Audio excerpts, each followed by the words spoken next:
The A or Blue Line is the second busiest train line in Los Angeles, along with it being the longest light rail line in the world. But it has a problem. It's slow as fuck. The line is mostly gated and the interline from Washington to Long Beach, and after Pasadena, but the middle part is where the problems arise. After Washington, the line runs on the street without signal priority, which contributes to its 10-mile-an-hour average scheduled speed, which is way lower if you also account for the fact that bunching is a major problem here. At the time I'm writing the script, 2 Long Beach bound trains and 2 APU bound trains are bunched up here. The reason for the 2-minute difference is that trains wait 2 minutes at a station to try to get them to unbunch. But that only causes a domino effect, and that's how we get this 20-minute frequencies. To visualize this, let's say you work in one of the many factories or warehouses in Nevin/Vernon and live in Highland Park. Unlikely, but let's see. Okay, 17 minutes by car and over an hour on the train. This is the same for Koreatown, Lincoln Heights, and Hollywood. It's a miracle people like me take the train still. The goddamn bus is faster. You might say it's unfair to do Nevin, but it's the area the majority of commuters that using the A-line use. But at least that's just my reasoning. But anyway, how do we fix this chaos so that the A-line isn't this shitty? Sometimes it feels hopeless that a fairly underfunded agency like Metro will do an unfunded capital project that won't be too attractive for federal and state grants. But thankfully, it's already funded and planned, just not for the right line. The West Santa Ana Branch Light Rail Line, now known as the Southeast Gateway Line, is planned to go from Cerritos to Union Station and will use a new corridor via Alameda and will be, as far as I know, quad-tracked in the area that connects with the A-Line along with a flyover or under at a newly reconstructed Slauson Station.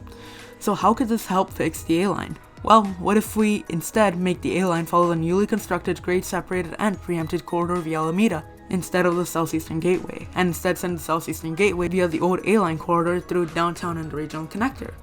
The A-Line is way more important and frequent, so it needs the new infrastructure, while the Gateway Line will be less important and have less ridership due to its semi-suburban nature. The new infrastructure on the A-Line, though, will make sure bunching isn't as much of an issue, and will massively speed up trains, and hopefully ridership. You might say, but it goes around downtown instead of through. Well, this is true, and one of the biggest problems, but this could be somewhat solved by extending the downtown streetcar to the Arts District via 7th Street and a pedestrianization of 7th and Broadway. Plus, it's only one transfer at either Little Tokyo or any of the Gateway Line stations. You can find a map of my proposal in the pinned comment below. So anyway, what real problems will arise from this? Well, for one, there will need to be a whole new station under Alameda for the Gateway Line, along with 2 exits, one for Rivera Street and another one for the Union Station transfer. And also, the Gateway Line Phase 2 is years in the future and still not fully funded, so we would need to somehow get more money, though it would again be less money than a full reconfiguration of the Washington Flower Junction. The final issue is an issue you can actually solve, and that's advocating for this to even be considered.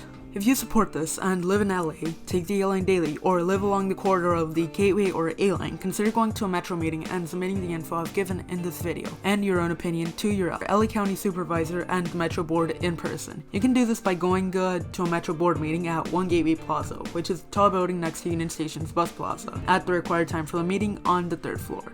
The next one is on February 22nd.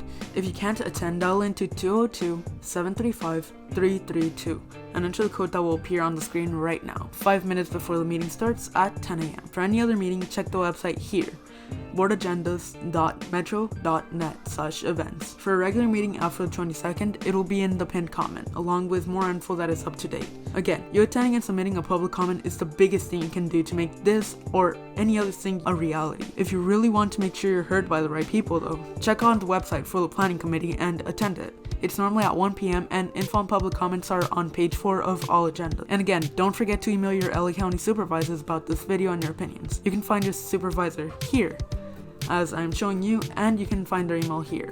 The website is bos.lacounty.gov, and it will again be in the pinned comment. Okay, that was a lot. Anyways, if you don't agree with my opinions or want to express more support, shoot me a comment below and do the regular YouTube things. Now consider joining my Patreon along with Alexis Geddes, DJ Pete Stick, Alias, and Geezer Winbag. Now, bye.